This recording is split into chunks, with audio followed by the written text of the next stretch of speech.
Good morning, everyone, and welcome to this COVID-safe legal compliance webinar run by Kaizen Synergy Law Firm. My name is Nihal Samara. I'm the General Counsel and Legal Director here at Kaizen Synergy Law Firm, and I'd like to welcome you all to today's session. Today's agenda specifically focuses on the rules, requirements, and also we're going to be looking at some of the client services workflows as now agencies start to reopen. We're also going to discuss some of the challenges that agencies have and some of the tools that agencies like yourselves are starting to use in terms of making sure that they're able to continue to deliver services to clients as the specific roadmaps give them the ability to reopen. That said, we're going to look at the rules around this. We're going to look at what are the types of clients that you may see.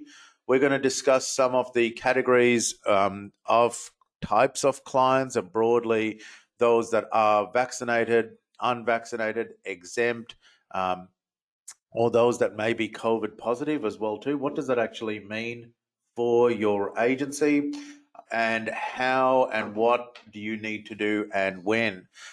We are going to be looking at a range of specific laws around this. We're also going to give you some practical examples around what agencies are asking us as a law firm around how they can actually manage this process of reopening. So essentially what we are going to be looking at over the next few weeks, and this is the first of a number of webinars, particularly on this topic of providing services to clients in a safe way. We're going to be looking at things like screening registers, staff vaccination registers, client assessment policies, risk assessments for client intakes. What does that look like? Service agreements we're going to be discussing today as well too, as well as looking at reviewing intake procedures. So we're going to unpack these items over the next few weeks. But today, we're really going to focus on what are some of the workflows that no doubt you're already experiencing at the moment as things start to reopen, and whether you are basically a community service organization. So whether you're providing general health and well-being services, it might be housing or refugee type of services.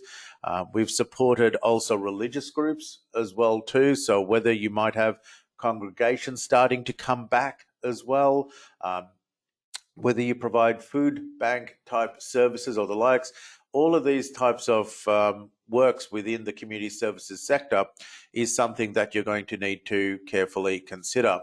Next, leading into next week, we are going to be looking at things like service agreements. What do these look like? Client screening tools as well too, and policy templates that also will be made available to all attendees as well. As always, we'd like to pay our respects to the elders past and present upon the lands on which we all meet. While this session is being recorded and up to the question and answer part of the session today, we do pay our respects to the traditional owners accordingly. So let's put this into context for you around this. Our law firm's work over the last 18 months has been looking at setting up things like COVID testing clinics, vaccination clinics, legal agreements that have unfolded for not-for-profit and community service organizations, as well as looking at things like service coordination plans and clinical governance plans. So it's this knowledge that we're actually looking to share with you today. And of course, if there are questions on risk plans or mandatory reporting, we'll certainly unpack those as well too. So there are some agencies that have given us permission to share their learnings with you today. They're all within the not-for-profit and community services sector as well too. So some of the things that I'm going to be talking of today has been provided with permission by other community service organizations. Now, at the moment, there is seemingly a lot of information out there, but it is causing a lot of confusion. So essentially, let's boil it down to what some of the scenarios are as things start to reopen. Essentially, while we're working towards this 80% vaccination rates, and on the news and media, it is something that is being driven home every day around this, that we're meeting, that some agencies are going through, or certain areas are going up through 60, 70, 80%. But essentially, the roadmaps that we're seeing out of this means that they do identify what happens at 80%, what happens at 70% as we're working through this. But essentially, when you look at this and say, right, if 80% of our population is vaccinated, well, what is the remaining 20% of the population? Does that mean essentially that they are either partially vaccinated, where they have one jab out of two, they're not vaccinated at all, which they've chosen to not be, or the likes? They may have a medical exemption or other exemption, or they may be COVID positive as well too. So essentially, if we're talking that there's around 25 or 26 million people in Australia, if we're saying that 20% at the moment is then at best unaccounted for, essentially this means that we've got just around or just over 5 million people that fall within this category. Now, under the roadmaps that we see across the different states, whether you look at WA, whether you look at Victoria, New South Wales, Queensland, etc., South Australia, Tassie, essentially, of course, Northern Territory. I've just got a question from someone in Tassie as well too. But essentially, what we are seeing is that there are going to be a portion of the community that falls within this what I'll call the broader partially not vaccinated, exempt, or COVID positive group. Now, with that, the roadmaps do specify that people do need to, in some areas like hospitality, for example, and we see that as a case example in Victoria at the moment, where restaurants, cafes, bars, etc., are actually asking people to show their vaccination status around this, and obviously with that may have only people that are fully vaccinated have the certificate to show before they can actually come into that particular venue. But in a lot of community service organisations, where most of you have joined us from today, you are going to see groups that don't fit within that part of the fully vaccinated group. And some may include religious groups, and they're already talking of for congregations, for example, whereby you may have 150 odd people that can come once it is fully opened, and then out of that you may have 20 people that are fall within this broader group. What does that mean for yourselves around this, and how do you essentially manage this portion of it? We've seen that with other, for example, migrant resource centres as well too, for services that could provide outreach services, whereby you have these groups that essentially you can't turn away because they are needing services from your agency, and that is part of your mission. It's part of your, for most of the charities in the public benevolent or health promotion-based space, there are groups that you are going to need to support around this. We have seen that this is an incredibly sensitive issue when we do view these as part of this. And you can see on the slides that even into some of the construction area, there has been major types of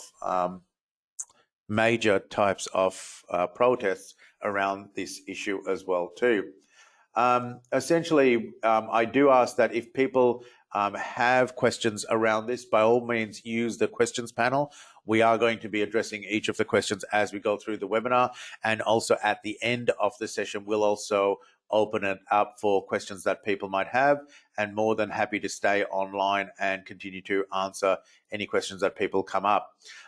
John has just asked, if you look at the table provided by the Victorian State Government online, you will notice that in the table under National Plan Phase, it states under work from home if you can, or go to work if you are fully vaccinated. You're right, John, there are variations around this. I am actually going to cover off the vaccination requirements around this as well too as part of today's session. So essentially, when we unpack this, what we are looking at is a range of different clients and workflows. Essentially, you may have clients visiting your agency. I'll divide these up into the next few slides, where either clients are fully vaccinated, they have had 2 jabs. You might have the partially vaccinated, exempt, not vaccinated, or COVID positive. And so agencies are asking us, what do we actually do if we do have a situation like this coming up? We may, in some areas, allow people that are fully vaccinated. We may turn people away, which is what some agencies are actually saying that they may do. But other agencies within the community services sector are actually saying, well, no, this is part of our core business, is to actually to support people, especially in our charity and not-for-profit space. This is required of what we are needing to do. Now, when we move from people coming into your agency, it may also be that you have group classes that you're also needing to run as well too, specifically in the NDIS space, or if you are a religious agency or providing other group types of sessions. It may be for refugees, it may be for domestic violence or alcohol and other drug programs as well too. May often run group sessions as well too. So essentially what we are seeing here is, what do you do if you have this mix of people that are essentially coming into your agency to visit? Viv have just asked, will notes be provided to all at the end of the session? Absolutely, Viv. As always with our webinar, and for those of you that are listening after today's live session, you can access these live slides and any other reference material, including also the dashboard resources we are making available to all attendees. The other parts that you might have looking at this is also when you visit a client. So let's spin this around. The arrows have moved back from essentially people coming into your agency to essentially you providing services out to clients. And this may well be where you're providing, for example, out-of-home care services as well too. It may be aged care or residential type of support services. You may have to go and visit clients within their homes as well. So essentially, again, potentially your workforce may well be exposed to these types of clients as well. What do we do in these situations? The other scenario that we're looking at here is where you're engaging with another agency to visit a client. And this may well be, for example, a brokerage type of agreement or a contractor type of arrangement. So where brokerage may well be where another agency is providing services on your behalf, or you might have a contractor. For example, if you are a religious group or a community health service, where you may engage a maintenance service to provide, for example, garden maintenance to some of your clients. What does that look like as well? So essentially, these are the types of arrangements that are actually very, very common. We've seen this in food services as well too, where agencies may ask to engage services for provision of food to clients in their homes as well. And so essentially you're seeing a mix of types of services that we are looking at. So what we have done around this when we work through this with agencies is to look at what is the compliance or legal compliance obligations, allows you to do a self-assessment around this, and also identify areas of improvement that you need to work on. Now, one of the important ways that we've actually seen this work well is to try and action these types of issues earlier. And what I mean by that is actually address and screen clients early for you. So essentially, before they either come into your agency, before you provide services to them, essentially what you're doing is screening clients early as part of this process. Now, what do we mean by this? There are lots of apps the state governments have been running, different state governments have been rolling out their apps, and it is more as a check-in tool as well. Now, one of the things that we've got here, and I'll show you what some agencies have done. You guys and yourselves that are actually listening on to this webinar can actually join in and actually do this as well. So if you do have a mobile phone, quite simply, you can hold it up to the screen and check in with the mobile app that I've got on screen. This is actually to give you an idea of what one of the religious groups are using this at the moment. And this is just a demonstration of what I'm going to say a small agency. It's a religious group in the Rock Hosanna group in New South Wales is actually using this as part of their client screening. And it's done in a way to assess the safety of their clients and congregation, but also allow them to actively monitor what is actually going on. So once you do that, you'll see that there's a client screening tool that comes up, and it's actually called Client Screening Tool. In this case, we're just going to check in as I'm going to use as Barney Rubble. I'm just doing this on my phone. Yourselves can actually use your own phones to actually do this. Once you complete it, I will add that we will see it in your dashboard, and it is on our demonstration site. So any information you actually put on here using this will actually just be made available around this when I log into the dashboard to show you what we're doing. So in this case, I'm going to use my own phone number, and I'll bring this up as well too, because my own phone number and my mobile phone number is being made available since webinars, and it essentially asks a series of questions. First question it asks is, what is your name, your contact number, and I'll show you this form in a minute. And then it asks a few screening questions. And what we've done here is actually asked, do people have any COVID symptoms? In this case, I'm just going to tick no. And is anyone else attending with you? I'm going to say no. And I submit this form. Now, once I submit this form and complete it, where does it go? Essentially, where it goes is into, I'll show you here, your Gemba dashboard. Now, we can log in on this, and this is just an example of it. Once you log in, it'll take you to this screen here. Now, from here, what it does is you've got access for your agency to look at your COVID dashboard directly. And we can see that a few people have already listed this in here. I'm just going to go to Barney Rubble here, which is the one that I did. So essentially what we've done here is that it automatically records the date and the time when it's been done. We can see their number. We can see whether they've had any questions. So the questions that appeared on the form was my name, contact number, a few questions about whether I had any COVID symptoms, and is anybody else attending with you. And you can see that I've got the date and the timestamp here. So I can mark that that's been completed, and we can then view this. Now, what this gives me very quickly is essentially a screening tool of what symptoms people have. It means then that essentially when I'm running this dashboard and doing the screenings very quickly, and this is something that this agency, the Rock Hosanna church group in New South Wales, is using, so that apart from their check-in, they've actually got their contact tracing, and they can actually see what symptoms, if any, are people displaying, or are they COVID positive at all. So essentially right at the start, essentially they're screening people before clients come in. They're looking at, are they vaccinated, exempt, not vaccinated, or are they COVID positive, but making that decision very, very early around this as well.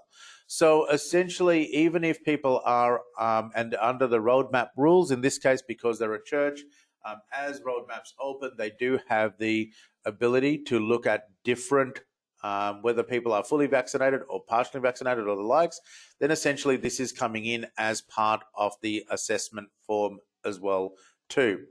Now, separately to this, what I will add around this is that is the tool that is being used for clients. We're also seeing migrant resource centres use this in advance of staff actually going out to see clients. And it means that essentially people are screening their clients early, and if they're able to make a decision around who either sees them or if there are other supports that need to be in place around this. The other tool, and thank you to Karen to ask this as well, to prompting this, according to implementing, Karen's just asked from Bellarine Community Health, according to implementing a daily attestation form for healthcare staff and visitors has a lot more questions that we are able to ask. Can we add that to the app? Yes, you can, Karen, absolutely. So with it, and what Karen's mentioning here is that under the daily attestation form, the daily attestation form is a screening tool that has been used down in Victoria for healthcare staff and other specific agencies, essential workers. This form here is actually being used by a number of agencies, including community health centres and also migrant resource centres, to actually ensure that staff are COVID symptom free. And this is irrespective of whether they've had the vaccine or not. And it's something that the state government have actually required that agencies do. So it asks a whole series of questions around, and this is based on the state government's requirements. Have you been in contact with a confirmed case? Whether this has been in the last 14 days? Have you been to any close contact or case locations and outbreak locations? And also individually asks a series of questions that people have. We've had agencies, like as I mentioned, migrant resource centres that have used these for a number of months. We've also had Aboriginal community controlled organisations like Rumbalara Aboriginal Community Controlled Organisation up in Shepparton that has used this since, I believe, almost March last year. And they've been able to actually monitor and support staff in actually looking at whether they are COVID symptom free. So essentially what we're looking at here is using and screening clients very, very early on as part of this process. Now, the other things that you need to look at as we move forwards on this is some of the legislation of what compliance obligations you need to meet. Now, under public health orders, there are a range of public health orders made under public health legislation. And these are made across a number of different areas, but essentially they do the same thing. When we look at Victoria, New South Wales and Queensland, just as an example, there are similar public health legislations. We're seeing this in South Australia and Victoria and WA as well too, and Tassie. But essentially we've just listed a number of them here because they cover the similar sorts of powers, and that is giving chief health officers the powers to make specific directives around this. Now, essentially, when we look at client services, the first part that we actually have to look at is your obligations for mandatory vaccinations for your personnel. And so when we look at things like, and why I say this, is that this actually has direct impact on whether you provide outreach services to clients in their homes, whether clients come to you, whether certain staff can work from home, as picked up on John's comment earlier as well too. And there are directions that public health orders have along with your roadmaps that you also need to consider as well. Now, on this, there are mandatory directions that also will impact on service agreements that you have with other agencies. Now, what I mean by that, let me just go back and show you this, is that if you are providing, let's say, out-of-home care services or into people's homes, then that will impact on whether a staff member is vaccinated around this, whether you're not covered within the mandatory guidelines, and whether how you manage your current workforce into providing these support services. And we see this a lot in New South Wales, for example, where volunteers may be going into different people's homes to support them. We're seeing it also from a contract point of view as well too. So if your agency provides supports to clients and you're under a brokerage or contract agreement, what does that look like as well too? So those contractors may be covered by the mandatory vaccination guidelines, and your agency needs to manage these requirements as well. So those are the types of scenarios that we are actually going to be looking at next week when we actually unpack service agreements and policy documents that your agency needs to look at. So this is where, as we've started to work down this process sheet, you can see we're looking at the legal compliance area, and we're also looking at the self-assessment tools around this. For your agency, it's important that you actually look at, I'm going to say, managing your workforce and also client intakes initially. And that's why we're the only real way that we can actually see this that works very quickly and from a quality and compliance point of view that is also financially feasible for agencies is to screen your staff and personnel and also screen your clients. As we work through this over the next couple of weeks, we're going to give you the resource tools around things like the self-assessments and also looking at service agreements and policies, mandatory policies that you should be looking at within your agency as well. So essentially, under the public health orders, going back to these, there are directives that you need to look at. In Victoria, for example, the purpose is to update obligations upon employers, and we're seeing the same approach being taken in other states as well. Essentially, there is a positive obligation on employers to collect, record, and hold vaccination information. Now, we're seeing this also from a work health and safety requirement as well too, and agencies say, where is the overlap between public health directives and also work health and safety requirements? Well, essentially, if you have a staff member that is partially vaccinated and you're required to, under the public health directives, collect, record and hold information, then how can you actually manage a safe work environment for these staff if they are required to come into work? Now, there are some changes around Victoria's rules, which I will just cover here, where there are directives around new public health directives that were issued on the, let me bring this up, the 7th of October, and then these were reinstated again to come into effect on the 15th of October as well. And it required specific agencies to actually collect, record and hold information as well too.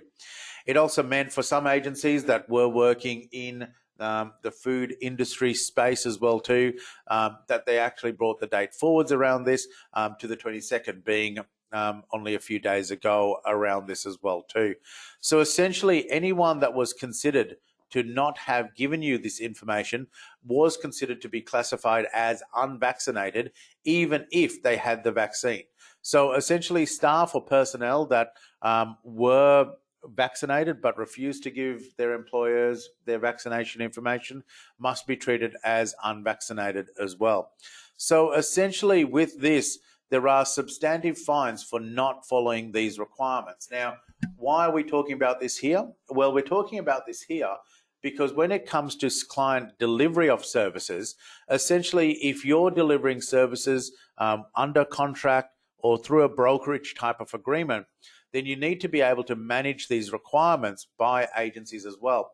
And I can see a number of questions coming up around indemnity cover around this, on whether agencies need to hold onto all of their contractor vaccination information.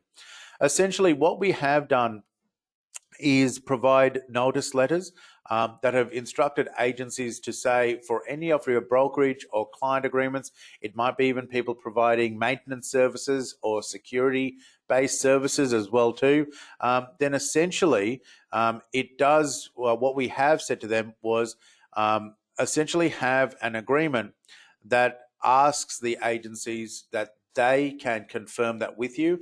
And just picking up Jessica's question, just saying, if someone says they are vaccinated but does not provide proof, do we treat them as unvaccinated? Under the current rules, Jessica, that is what we are seeing at the moment around that. But essentially what we are looking at here is also if you do have contracts with other agencies that provide services to your clients, then essentially what we're asking those agencies is to confirm their vaccination status, or if you need to for your audit purposes, for example, for accreditation or the likes, which comes up every so often, you may be asked to demonstrate your requirements, and agencies may provide that information. There are some agencies, some schools, for example, where agencies are providing community health services into schools. For those reasons, schools have actually asked for copies of the vaccination certificates, and that has been on a one-to-one relationship where we've actually looked at those as well too. Rachel has just asked, is it essential to collect and record or just cite their vaccination status like a cafe? Good question, Rachel. With it, under the public health orders, it does talk about collecting, recording, and holding vaccination information about workers, but it hasn't specified what those actually look like. We know that in other cases, like things like police and working with children checks, the difference with those is that people often will cite those and then just record those down on the HR register itself. And where they've actually done that directly as well too, if we bring that up, is that they haven't actually specified what that looks like. I agree that in the cafes, where you can, it is better to hold on to that information because you've then got that formal information should employers require it. There are privacy issues, which we will come to as well too, that some agencies have raised as well. What we've done there is essentially look at adjusting privacy policies, engaging with staff around this, and showing them where that information is essentially held as well too. Natalie has just asked, are volunteers deemed workers in a religious organisation setting?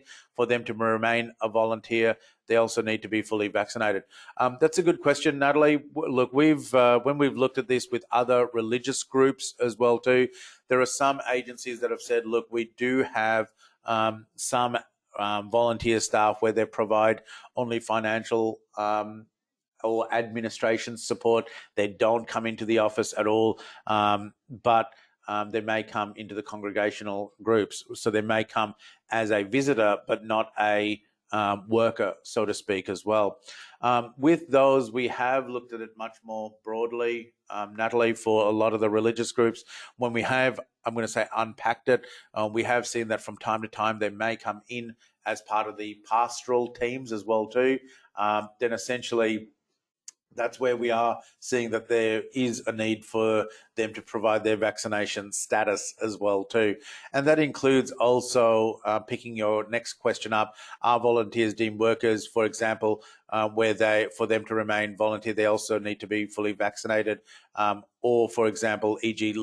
leaders for youth programs, etc. Where they are providing those face-to-face contacts, then we have seen that they are covered as workers within that sort of definition as well. The other part that we need to touch on here as well too is also documentation. Now, in some states we've found, and this is sort of going back to Jessica and Rachel's question, and also Karen's question around documentation. Now, in some states, and I'll use Victoria as an example, there is a document destruction legal compliance obligation. And this actually predated COVID. It was in place some years ago. So under the Crimes Act, there was an amendment back in 2006 which inserted a new criminal offence for the destruction of evidence. And essentially, it followed around document destruction. Now, this was around, essentially, it adjusted Section 254 of the Crimes Act, which essentially said a person who knows that a document or thing or is reasonably likely to be required in evidence in a legal proceeding and either destroys or conceals a document, authorizes another person to destroy it or conceals it with the intention of preventing the document from being used in a legal proceeding. So essentially what we're finding is that under the Crimes Act, there is a positive obligation to actually hold onto documents that might be used in legal proceedings.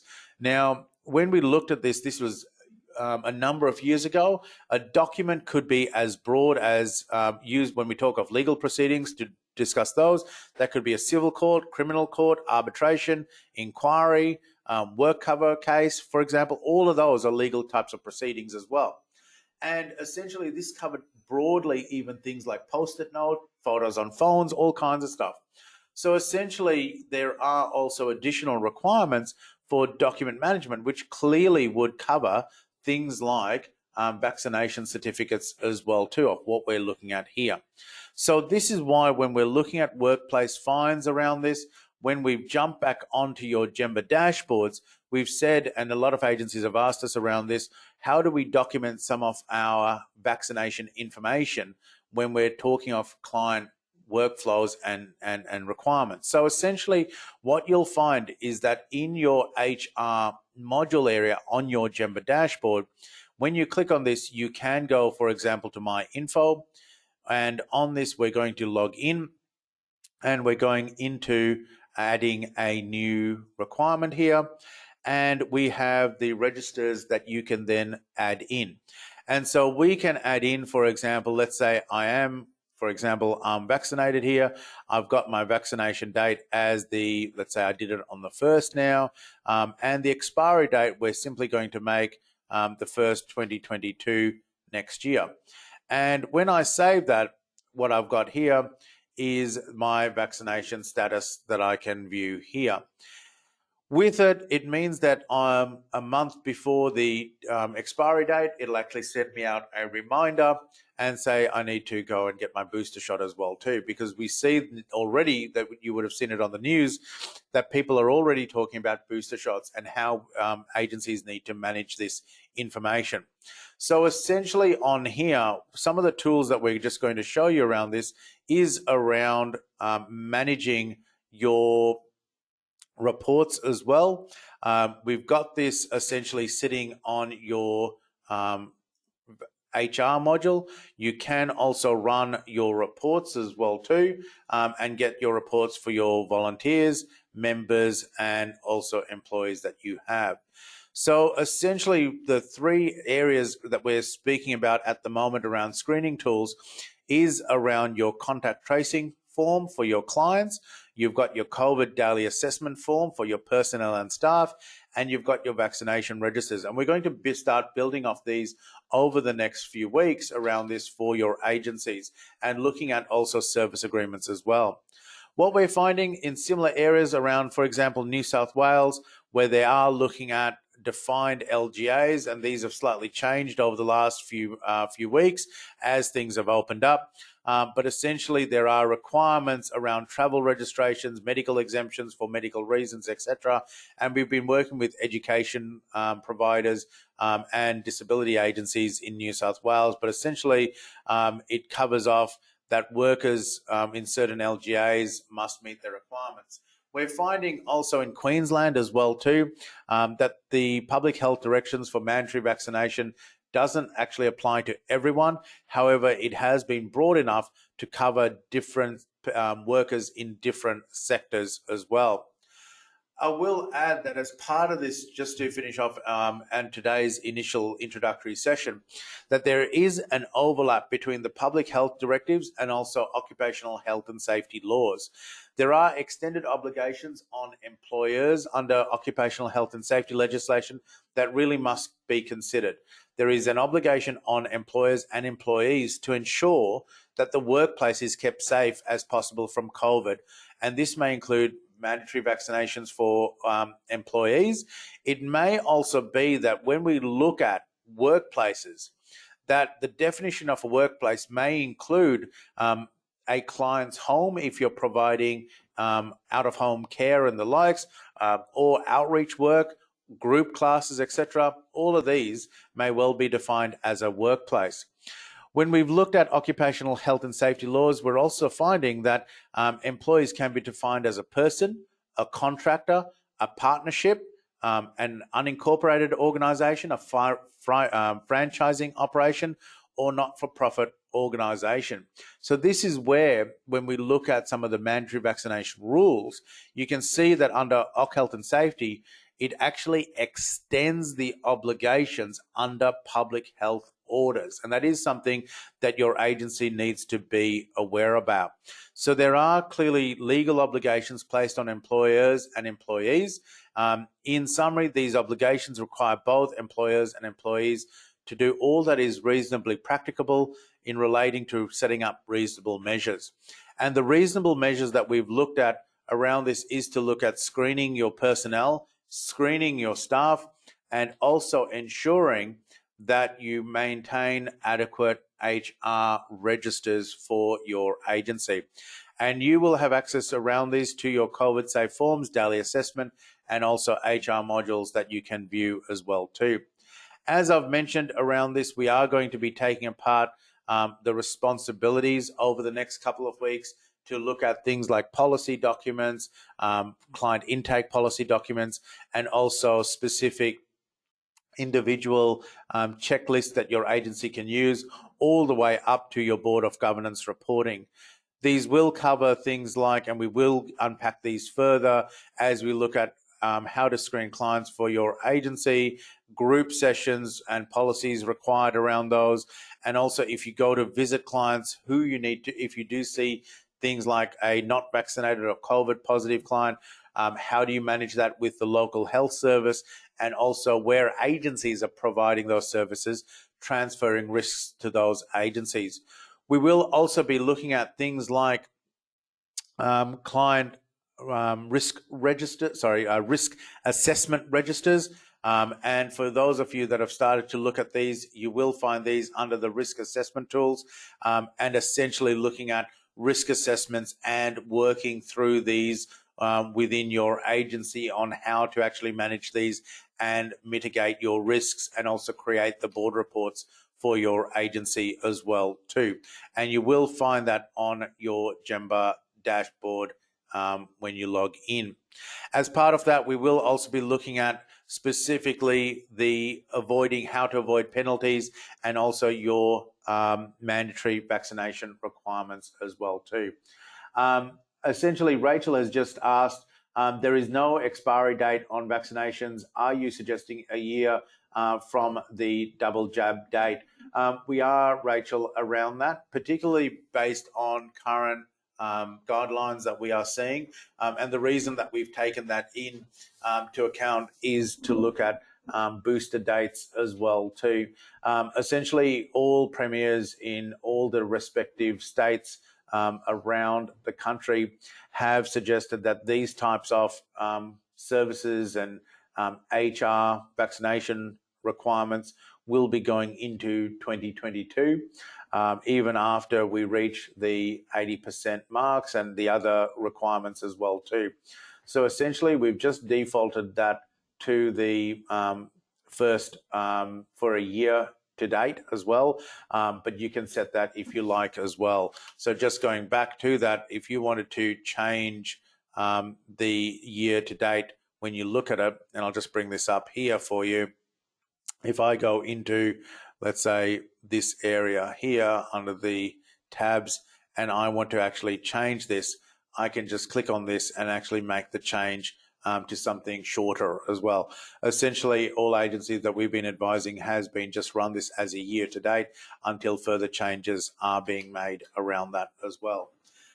With that, if you do have any questions around this, by all means, please reach out to us directly on our 1300 number, or email us at support@gemba360.com, which is our support desk numbers. You can contact me directly on the mobile if you have specific questions, which would be the 0413 699 515 number, as we move forwards to next week. Next week, we are going to be unpacking service agreements, client screenings, and also policy documents, and also looking at guidelines across a number of community service sector areas. If you do have any other questions, more than happy to stay online and answer any questions that you might have. We will just say thank you for those of you that are listening and watching this recording after today's live session. If you do have any questions, you can reach out to us on the 1300 number or support@gemba360.com.